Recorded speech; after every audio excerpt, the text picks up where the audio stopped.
Hi friends, അപ്പോൾ ഇന്ന് നമ്മളിവിടെ ചെയ്യാൻ പോണത് ആലു ടിക്കിയുടെ ഒരു റെസിപ്പിയാണ്. അപ്പോൾ അതിനായിട്ട് ഇവിടെ 1 കിലോ പൊട്ടറ്റോ നമ്മൾ പുഴുങ്ങി അതിൻ്റെ തോലെല്ലാം കളഞ്ഞിട്ട് വെച്ചിട്ടുണ്ട്, തൊലിയെല്ലാം മാറ്റിയിട്ട് വെച്ചിട്ടുണ്ട്.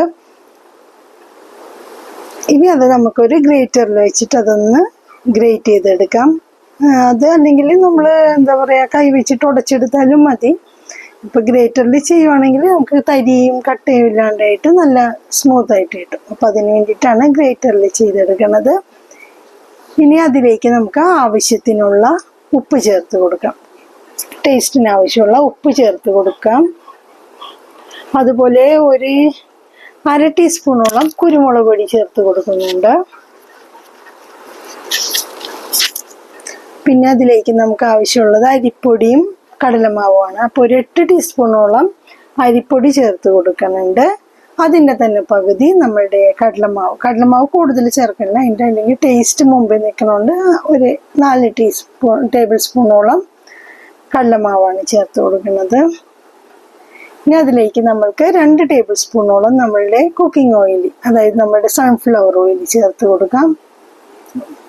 ഇനി അത് നന്നായിട്ട് കുഴച്ചെടുക്കാം. നല്ലതായിട്ട് നമ്മളുടെ എന്താ പറയുക, പൊടികളും ഉപ്പും എല്ലാം കൂടി ചേർത്തിട്ട് നന്നായിട്ട് കുഴച്ചെടുക്കാം. എന്നിട്ട് അതൊന്ന് കുഴച്ച് എടുത്തതിന് ശേഷം നമുക്കൊരു 1/2 മണിക്കൂറോളം ഫ്രിഡ്ജിൽ വെക്കണം കേട്ടോ. അപ്പോൾ അതൊന്ന് കുറച്ച് മാവ് ഒന്ന് കുറച്ച് നല്ല കട്ടിയായിട്ട് കിട്ടും. അപ്പം അതിനായിട്ട് നമുക്ക് ഒരു 1/2 മണിക്കൂറോളം നമ്മൾക്ക് ഫ്രിഡ്ജിൽ വയ്ക്കാം. ഇനി ഒരു പാൻ അടുപ്പത്ത് വെച്ചിട്ട് അതിലേക്ക് ഒരു 2 ടീസ്പൂണോളം എണ്ണ ചേർത്ത് കൊടുക്കുന്നുണ്ട്. അതിലേക്ക് ഒരു 1/4 ടീസ്പൂണോളം നമ്മുടെ പൊടിയായിട്ട് അരിഞ്ഞ ഇഞ്ചിയും ഒരു 2-3 പച്ചമുളകും കൂടി പൊടിയായി അരിഞ്ഞ് അത് ചേർത്ത് കൊടുക്കുന്നുണ്ട്. എരിവിന് ആവശ്യമുള്ളതാണ് കേട്ടോ. ഇപ്പോൾ എല്ലാവരും ഓരോരോ ടേസ്റ്റിനനുസരിച്ച് ചേർത്താൽ മതി. അപ്പോൾ ഇവിടെ ഒരു 2 പച്ചമുളകാണ് പൊടിയായിട്ട് അരിഞ്ഞെടുത്തേക്കണത്. ഇനി അതിൻ്റെ പച്ചമുളകൊക്കെ മാറുന്നവരെ നമുക്ക് നന്നായിട്ടൊന്ന് ഇളക്കി കൊടുക്കാം.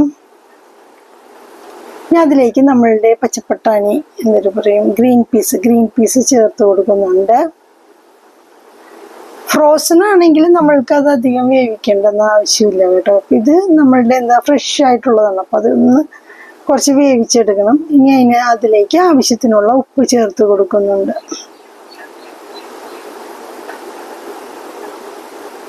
ഇനി അതിലേക്ക് ഉപ്പ് ചേർത്ത് കൊടുക്കാം. പിന്നെ ഒരു 1.5 ടീസ്പൂണോളം നമ്മളുടെ എന്താ പറയുക ചില്ലി ഫ്ലെക്സ് അത് ചേർത്തു. ആദ്യം നമ്മൾ പച്ചമുളക് ചേർത്തതാണ്, എങ്കിൽ കൂടെ കുറച്ചൊരു എരിവും അതിൻ്റെ ഒരു ടേസ്റ്റിനും വേണ്ടിയിട്ട് നമ്മളൊരു 1.5 ടീസ്പൂണോളം നമ്മളുടെ ചില്ലി ഫ്ലെക്സ് ചേർക്കുന്നുണ്ട്.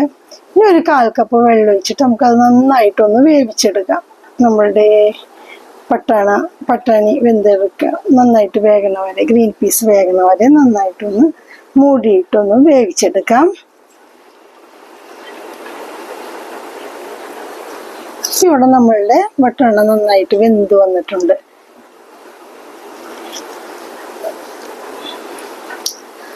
ഇനി നമുക്ക് അതിലേക്ക് ചേർക്കേണ്ടത് ഗ്രേറ്റ് ചെയ്ത് വെച്ചിരിക്കുന്നത് പനീറാണ് കേട്ടോ. പനീർ ചേർത്ത് കൊടുക്കുന്നുണ്ട്.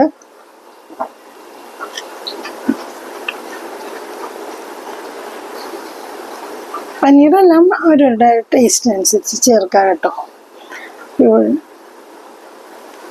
ഇനി നമുക്ക് നന്നായിട്ട് അതൊന്ന് ഇളക്കി കൊടുക്കാം. ഇനി അതിലേക്ക് നമുക്ക് ചേർക്കാനുള്ളത് നമ്മളുടെ എന്താ പറയുക, ഒരു 1/2 ടീസ്പൂണുള്ള നമ്മുടെ ചെറിയ ജീരകം പൊടിച്ചത് ചേർക്കുന്നുണ്ട്. അതുപോലെ ഒരു 1/2 ടീസ്പൂൺ ഗരം മസാല, ഒരു 1/2 ടീസ്പൂൺ മല്ലിപ്പൊടി, പിന്നെ ഒരു ടേസ്റ്റിന് വേണ്ടിയിട്ട് ഒരു 2 അതായത് ഒരു 1/4 ടീസ്പൂണോളം നമ്മളുടെ ആംചൂർ പൗഡർ, അതായത് നമ്മളുടെ മാങ്ങ ഉണക്കി പൗഡർ അത് ചേർത്ത് കൊടുക്കുന്നുണ്ട്, ഒരു നേരിയൊരു പുളി കിട്ടാൻ വേണ്ടിയിട്ട്. പിന്നെ കുറച്ച് മല്ലിയിലയും കൂടി ചേർക്കാം. നമ്മുടെ ടേസ്റ്റിന് വേണ്ടിയിട്ട് ഒരിച്ചിരി മല്ലിയിലയും കൂടി ചേർത്ത് കൊടുക്കുന്നുണ്ട്. ഇനി നന്നായിട്ടതൊന്ന് ഇളക്കി യോജിപ്പിക്കാം.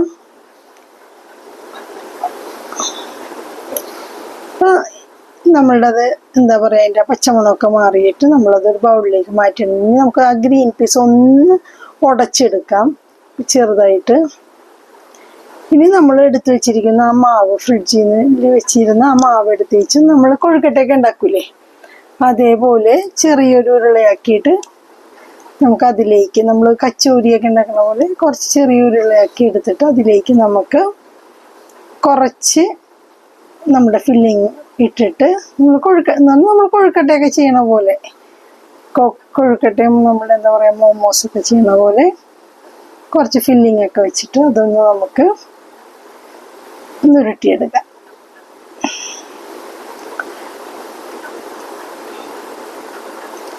പുറത്തേക്ക് ഫില്ലിങ് വരാത്ത രീതിയിൽ വേണം കേട്ടോ, അല്ലെങ്കിൽ നമ്മൾ എണ്ണയിലിടുമ്പോൾ അത് പൊട്ടിപ്പോവും. പിന്നെ അത് എന്താ പറയുക, അതിൻ്റെ അകത്തെ മസാലയൊക്കെ പിന്നെ നമുക്ക് എണ്ണയിലേക്ക് വീണു പോകും.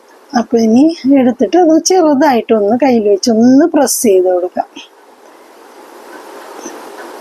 അതുപോലെ നമുക്ക് ബാക്കിയുള്ളതെല്ലാം അതേപോലെ തന്നെ സെയിം ചെയ്തെടുക്കുന്നുണ്ട്. ഇനി നമുക്കൊരു പാൻ വെച്ചിട്ട് അതിലേക്ക് വറുത്തെടുക്കാൻ ആവശ്യമുള്ള എണ്ണ ചേർത്ത് കൊടുക്കാം.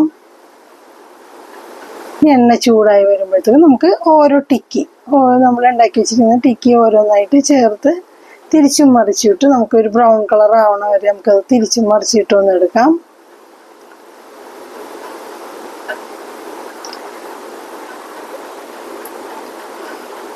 ഡീപ് ഫ്രൈ ചെയ്യേണ്ടവർക്ക് ഡീപ് ഫ്രൈ ചെയ്തിട്ട് കൊടുക്കാം കേട്ടോ. ഇവിടെ നമ്മൾ ഷാലോ ഫ്രൈ ചെയ്തിട്ടാണ് എടുക്കുന്നത്. നല്ല അത്യാവശ്യം എണ്ണ നമ്മൾ ഉപയോഗിക്കുന്നുണ്ട്. നമ്മളതൊന്നും ഒരു ഭാഗമായിട്ടുണ്ട്, അപ്പം ഇനി അടുത്ത ഭാഗത്തേക്ക് നമുക്കത് മറിച്ചിട്ട് കൊടുക്കാം.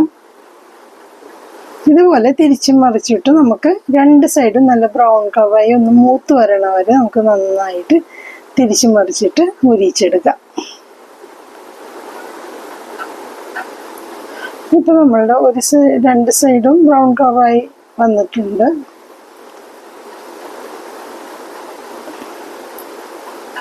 നമുക്കത് എണ്ണയിൽ നിന്ന് മാറ്റി കൊടുക്കാം.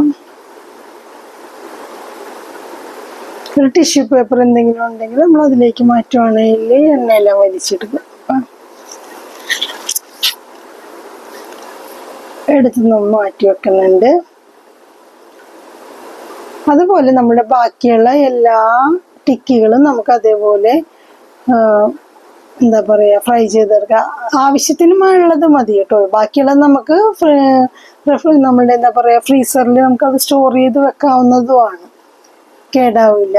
നമ്മളൊരു കണ്ടെയ്നറിലാക്കിയിട്ട് അത് എയർ ടൈറ്റുള്ള കണ്ടെയ്നറിലാക്കിയിട്ട് നമ്മൾ വെച്ചാൽ മതി. പിന്നെ നമുക്ക് ആവശ്യമുള്ളപ്പോൾ എടുത്തിട്ട് ഓരോന്നായിട്ട് നമുക്കത് ഫ്രൈ ചെയ്തെടുക്കാം.